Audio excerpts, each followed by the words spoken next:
ओ भाई, कितना टाइम लग रहा है साड़ी पहनने में, हैं?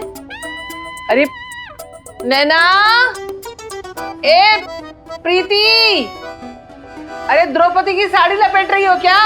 जल्दी आओ।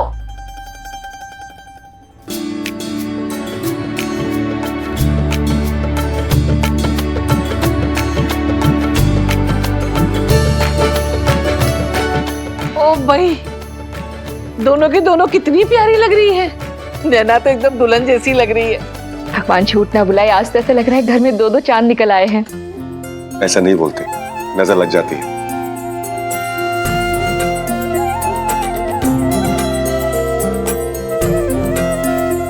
बेटियां कब बड़ी हो जाती हैं पता ही नहीं चलता। मुझे तो ऐसा लग रहा है कि जैसे ऐसे लड़के वाले देखने आने वाले हैं। चलो ठीक है, दोनों बैठो यहाँ आके, पूजा शुरू करनी है। आओ बैठो, आओ। इन्हें देख के तो मुझे अपनी याद आ गई। जब मेरा ब्याह हुआ था तब मैं भी बिल्कुल नैना जैसी दिखती थी, प्यारी गुड़िया सी। हाँ, बस कद काठी का फर्क था थोड़ा सा। प्रीति, वो कैमरा तो लेके आ जो तेरे पापा ने नैना को उसके जन्मदिन पे तोहफे में दिया था। जा जा लेके आ।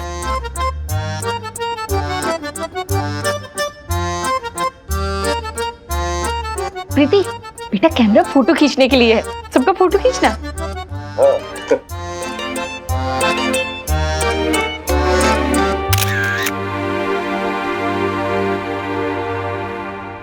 पंडित जी, कच्चा दूध नहीं है? ओ भाई, नैना जा जल्दी से कच्चा दूध लेकर आ। ओ भाई, प्रीति इधर आ, 1 मिनट, जल्दी आ। अरे आना, इधर आ।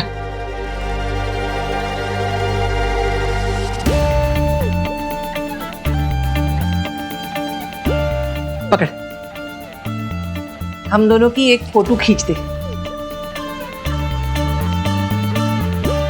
अरे इस पुतले के जैसी क्या खड़ी है? जल्दी से एक अच्छी फोटो खींच दे।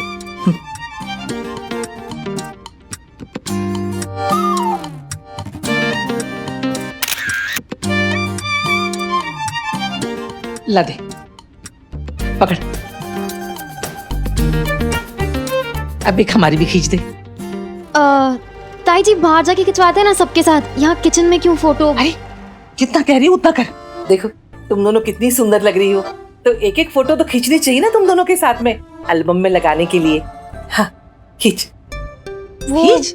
इसकी रील भी थोड़ी सी बची है और फिर बाहर भी फोटोज खींचनी है तो खत्म हो जाएगी। ओ भाई, अभी तो दिया था आनंद बाबू ने और इतनी जल्दी सब रील खत्म कर दी। बची है ना, थोड़ी बची है ना, एक खींच, जो कह रही हूँ वो कर, खींच। रोड पे साइन बोर्ड्स होते हैं, जैसे कि नजर हटी तो दुर्घटना घटी, पर लिफ्ट में ऐसा कोई साइन बोर्ड या रूल नहीं होता। आप कितने भी अलर्ट हों, आपके साथ कभी भी दुर्घटना हो सकती है। उन दिनों मैं और समीर अपने दर्द में इतने खोए हुए थे कि अपनी तरफ ताई जी के प्लान की फुल स्पीड से आती हुई गाड़ी देख ही नहीं पाए, और जब तक जागने का वक्त मिला तब तक तो बहुत देर हो चुकी थी। अरे अब पंडित से मुहूर्त निकलवाऊं क्या? नहीं,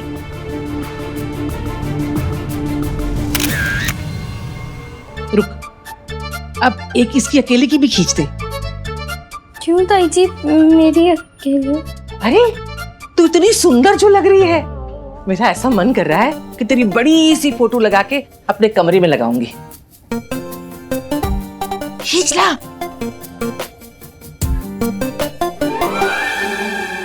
रुक रुक। अरे फोटो निकलवा रही है कि किसी के अंतिम संस्कार के लिए आई है? ओ भाई, जरा सा मुस्कुरा देगी तो पहाड़ टूट पड़ेगा क्या है? चल ऐसे मुस्कुरा, ऐसे। हाँ शाबाश, ताई को याद आएगी तेरी। हाँ चल खींच खींच खींच। अब ठीक है।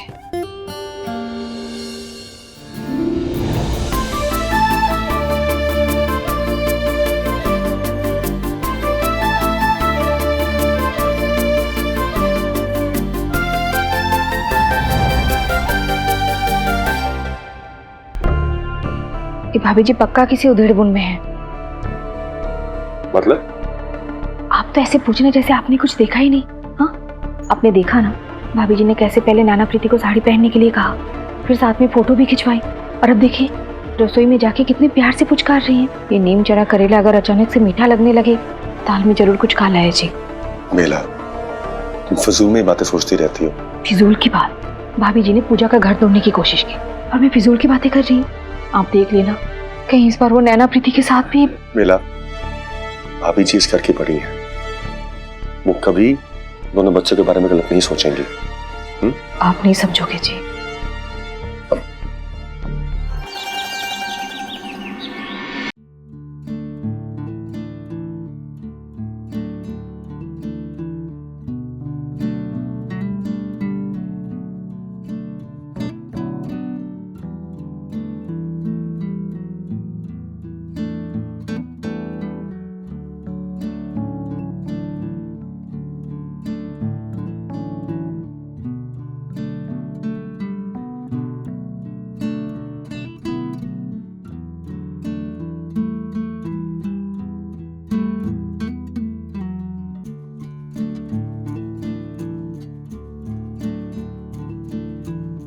कितना अच्छा गाना है ना। मम्मी जी हमें तो बिल्कुल अच्छा नहीं लग रहा है। जो चीज मुझे पसंद आए वो तुझे क्यों अच्छी लगेगी? नहीं मम्मी जी ये बात नहीं है, ये गाना ना हमें वैसे तो बहुत पसंद है, लेकिन समीर भैया ये गाना सुन रहे हैं ना, वो हमें बिल्कुल अच्छा नहीं लग रहा है। मम्मी जी हम सच कह रहे हैं, समीर भैया ना आजकल बहुत उदास रहते हैं, बात भी इतनी कम करते हैं। एक वक्त होता था जब समीर भैया के कमरे में ईलू ईलू बजता था, और अब देखिए। अरे उसका मूड होगा वो वाला गाना सुनने का, तभी वो सुन रहा है ना। तू ज्यादा दिमाग मत चला। नहीं मम्मी जी, हमें तो लगता है जो बात आशिकी से शुरू हुई थी ना, वो अब सनम बेवफा पर आ गई है। बड़ी फिल्में देखने लग गई है तो आजकल। आने दे देवांग को। बाय गॉड तेरे कमरे से टीवी वीसीआर नहीं हटाना तो नाम बदल देना मेरा। 100 दिन सास के देखी ना। मम्मी जी वो तो ना हमारी एकदम फेवरेट पिक्चर है, और आपने उसमें वो वाला सीन देखा है जहाँ रीना रॉय ललिता पवार का हाथ पकड़ लेती है। तू अपनी स्पीड पकड़ और जा मेरे लिए चाय बना। जी मम्मी जी, चाय से हमें याद आया कि हम ना सुबह से 3-4 बार समीर भैया के कमरे में चाय लेके जा चुके हैं, लेकिन वो उठ ही नहीं रहे। कुछ तो हुआ है उन्हें। अच्छा आने दे तेरे पापा जी को, कहती हूँ उनसे कि समीर से बात करे। वो क्या है ना कि आदमियों वाला मैटर आदमियों के बीच में निपट जाए तो अच्छा है। ठीक बात है मम्मी जी, वैसे भी पापा जी को तो इन सब का एक्सपीरियंस होगा ही ना। चाय, हम आपके लिए भी चाय लेकर आते हैं। जल्दी। जी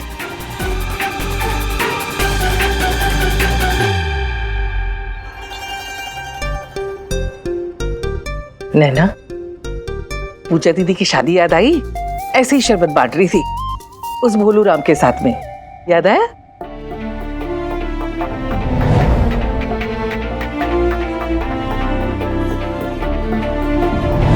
पूजा तो नहीं आ पाई अभी, डिलीवरी हुई है ना अभी अभी उसकी।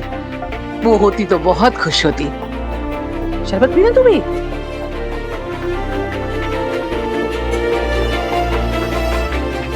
इमोशंस के साथ यही दिक्कत है, जब खुशी होती है तो काफी नहीं होती, और जब दर्द होता है तो कमबख्त खत्म ही नहीं होता। उन दिनों प्यार के इस दर्द में मैं कभी रोते रोते हंस पड़ती थी, तो कभी हंसते हंसते रो पड़ती थी। समीर दीवाना हो रहा था और मैं बावली।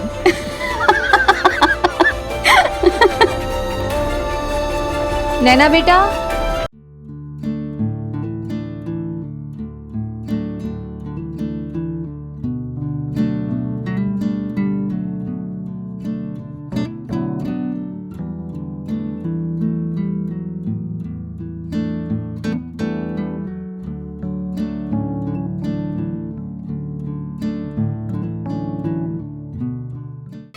अरे सोनू बेटा, सोनू बेटा,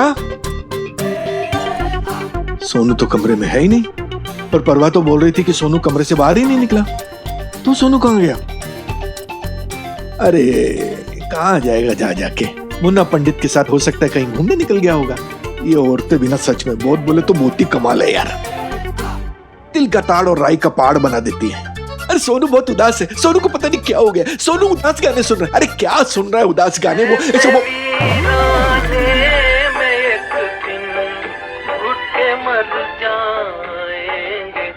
ए, सोनू,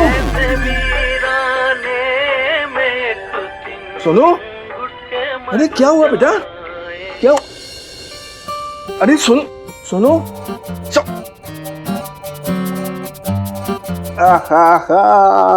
पकड़ लिया मामा के साथ छुपम छुपाई। अरे क्या हुआ, क्या हुआ बेटा? ए, किसी ने कुछ बोल दिया?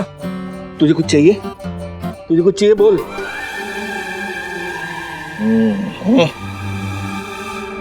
समझ गया, कुछ देर मेरे सोनू बेटा का मन अकेले रहने को कर रहा है, नहीं है, नहीं है, नहीं है, नहीं? क्या जिसमें तू खुश उसमें तेरा मामा खुश। पर बेटा तुझे जो कुछ भी चाहिए ना, बस तू मुंह खोल देना, मैं बैठा हूं, मैं लाके दूंगा, ठीक है? अरे ये आजकल के बच्चे छोटी छोटी बात में उदास।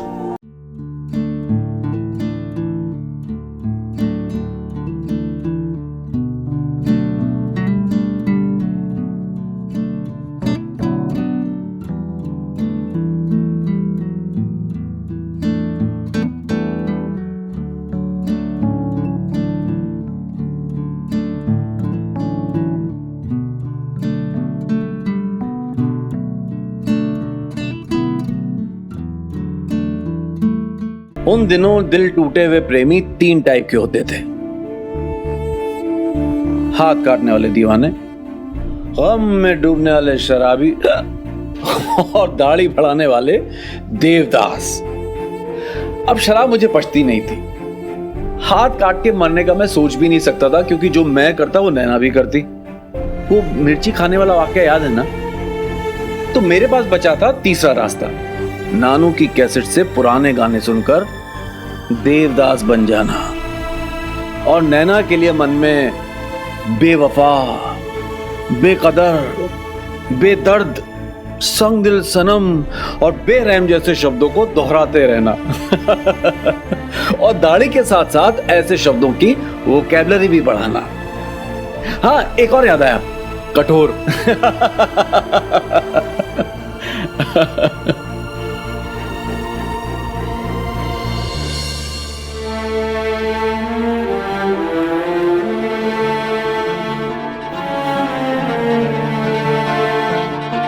नैना, बेटा नमक मिर्ची डाल दिया ना?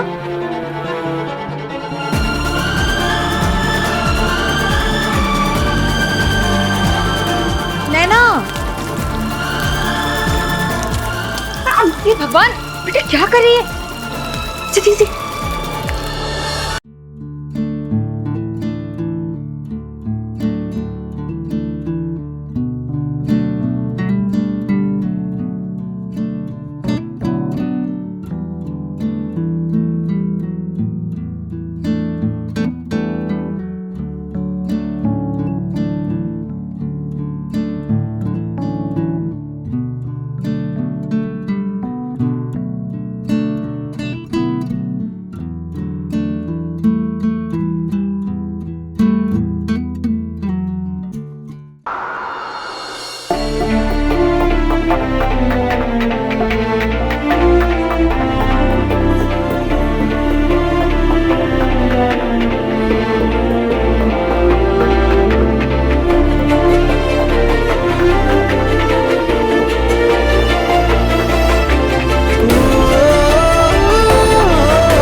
से जुलाई आ गया है, लेकिन समीर भैया की हालत सुधरी ही नहीं। तो बेटा सोनू बेटा ने अपने आप को नहीं बदला तो कैलेंडर क्या बदलेगा, है नहीं?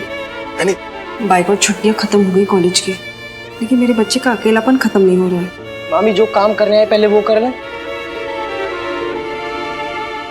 1 2 3। अरे समीर, अरे हीरो, अरे क्या झांक रहा है वहाँ पे? तू आ यहाँ पे। अरे देख हम क्या क्या बना के लेके आए तेरे लिए। देख तो सही, दिल खुश हो जाएगा। आजा, बैठ जा, बैठ तू यहाँ। समीर भैया देखिए हम आपके लिए क्या लाए हैं, आपके फेवरेट पालक के पकोड़े। अरे पालक के पकोड़े छोड़ो, ये देख मैं तेरे लिए बेंजर की ब्रांड न्यू शर्ट लेकर आई हूँ। पता है स्पेशली बॉम्बे से मंगवाई तेरे लिए, मेरे हीरो जैसे भोंजे के लिए, मेरा बच्चा। देखा आ गया मेरा बॉम्बे, मेरा बॉम्बे, मेरा बॉम्बे। क्या सुनो बेटा, इतना बढ़िया वाला मौसम हो रखा है बाहर और तू अपने कमरे में घुसा बैठा है। अरे बाहर जा, घूम फिर, मौज मस्ती कर, ऐश कर। एक काम कर, ये रख। और मुन्ना पंडित ये लो, ये चाबी। जाओ गाड़ी लेके जाओ, मजा आ जाएगा, मजा आ जाएगा। है नहीं? है नहीं? हाँ चल यार, चलते तीनों लॉ गार्डन चलते हैं यार फुल मस्ती करेंगे, मजा आ जाएगा। है नहीं? देखा देखा देखा सोनू बेटा, देखा तूने? ये तेरे ये दोस्त मेरे सामने मेरी कैसी गंदी वाली एक्टिंग करे। है नहीं? है नहीं? है नहीं?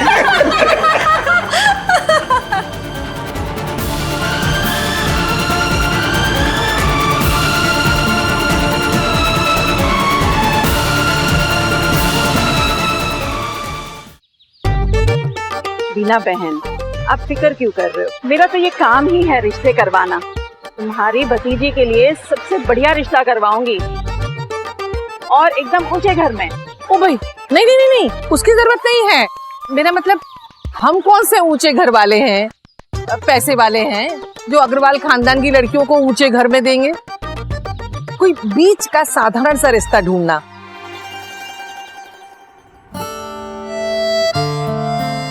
समीर सुन ना, मुन्ना बता रहा था कि तूने प्यार में चोट खाई है। तो क्या करता है यार, हमसे नहीं देखी जाती तेरी ये हालत। इसीलिए मुझे बताना पड़ा कि वो लड़की शहर छोड़ के चली गई है। समीर यार, माँ की कसम, तुझे इस हालत में देख के हमें कितना दुख होता है ना, ये सिर्फ हम ही जानते हैं। ये सब होता है, लोगों को जाना पड़ता है। एक मिनट परवा, देख मैं समझाता हूँ। मतलब इस उम्र में ये सब होता है बेटा, होता है। और ये जो प्यार मोहब्बत की चोट है ना बेटा, समझ ले किसी बच्चे को खेलते वक्त ऐसे कोहनी पे चोट लग जाती है और बच्चा जोर से चिल्ला के बोलता है माँ मर गया, अब नहीं सहा जाएगा, अब नहीं जिया जाएगा। लेकिन 5 मिनट के बाद कोई दोस्त बुलाता है खेलने के लिए तो वो दौड़ के चला जाता है। अरे समीर बेटा तू हौसला रख, अब इतनी छोटी सी बात के लिए ना कोई जीना छोड़ देता है क्या? हाँ अरे मैं तो कहती हूँ कि तू बाहर निकल, घूम फिर, दोस्तों से मिल, सब ठीक हो जाएगा। बाय गॉड, समझा? अरे समीर बेटा तू सुन, मैं बात करूँ उस लड़की के घर वालों से। देख बेटा, मुझे तेरी कम से कम 25 लाख की शादी चाहिए, लेकिन तेरी खुशी के लिए ना मैं वो भी छोड़ दूंगी। अरे किसी चीज की कमी है क्या हमारे पास, बताओ?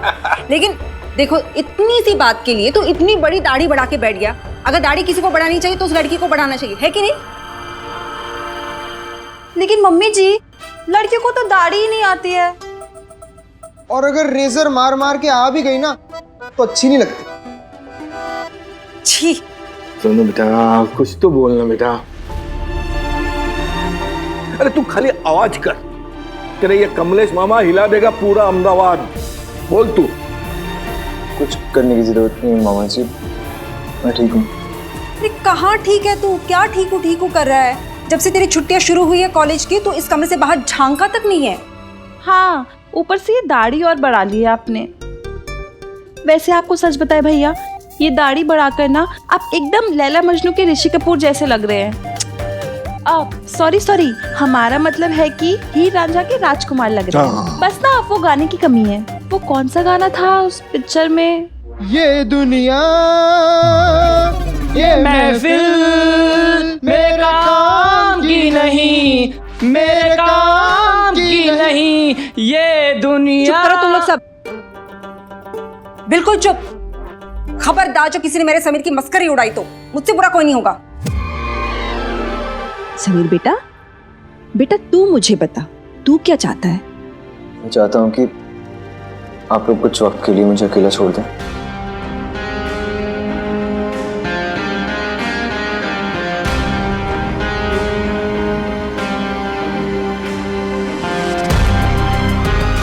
आज सोचता हूं तो मन करता है कि जाकर उस देवदास बने समीर को खींच के थप्पड़ मारूं और झंझोड़ कर बोलूं कि अरे भाई बंद कर ये रोना धोना, अरे तू यूं ही रोता रह जाएगा और तेरी नैना को ताई जी किसी दूसरे भोलूराम से बांध देंगी और फिर रह जाएगा तू कटी पतंग बनकर। भोलूराम कुछ कर, कुछ सोच।